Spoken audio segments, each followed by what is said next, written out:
am at just a lovely garden in Portland, and I'm with Lisa, the homeowner and the designer of this garden. And Lisa, it's not just beautiful, it's really a water savings garden. Yes, I've tried to create it that way. Well, you really took, there's no lawn at all in this garden anywhere, and so it kind of looked like this before, and then this is the after a few years. Yes. Yeah, it took some time to do it, but it was one summer. So kind of walk us through the steps, because I'm sure so many people would be interested in doing that, kind of starting off, and what was like the first plan or the first steps?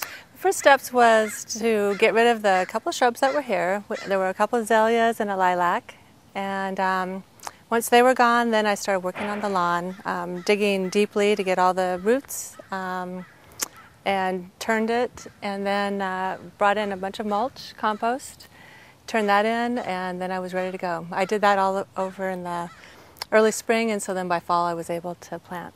And you really found a lot of rocks, so that didn't deter you. Sometimes you just find rocks, so you kind of just go with it. Yes, there were a ton of rocks, both in the front and the backyard, which I used for a little feature in the yard. Decided to go with it. Wow, that little stream bed is beautiful, and then to have boulders placed. I mean, It gives it a lot of character all season long, so you have more interest there.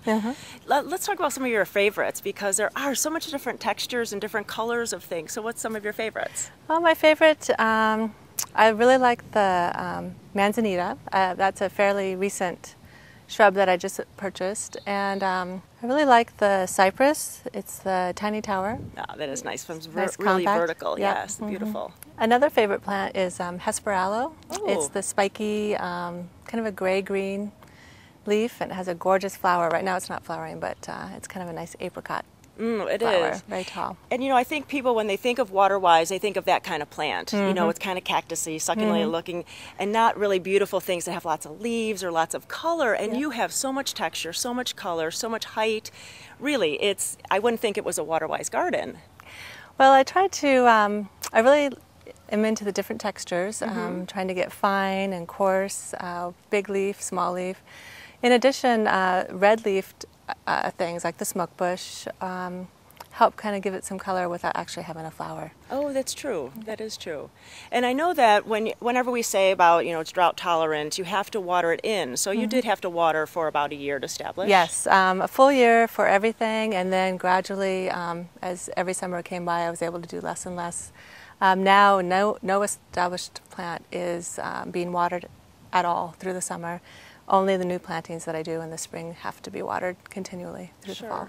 And this is a beautiful garden, but in the back is a really beautiful garden too, with a lot of design elements, a lot of gravel to let water go through, natural water, and it's just a little bit different feel back there. Yes, it's a little lusher, more of the dark greens, less silvers.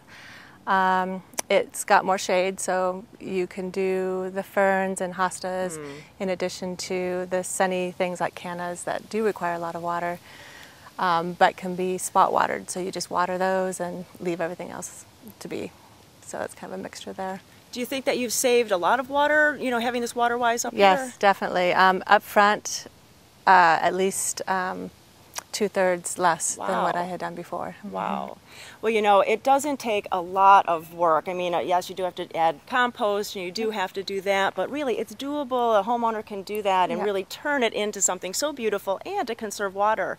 For more information, you can go to gardenintime.tv, and we can click you over to the Regional Water Providers Consortium and their website, conserveh2o.org.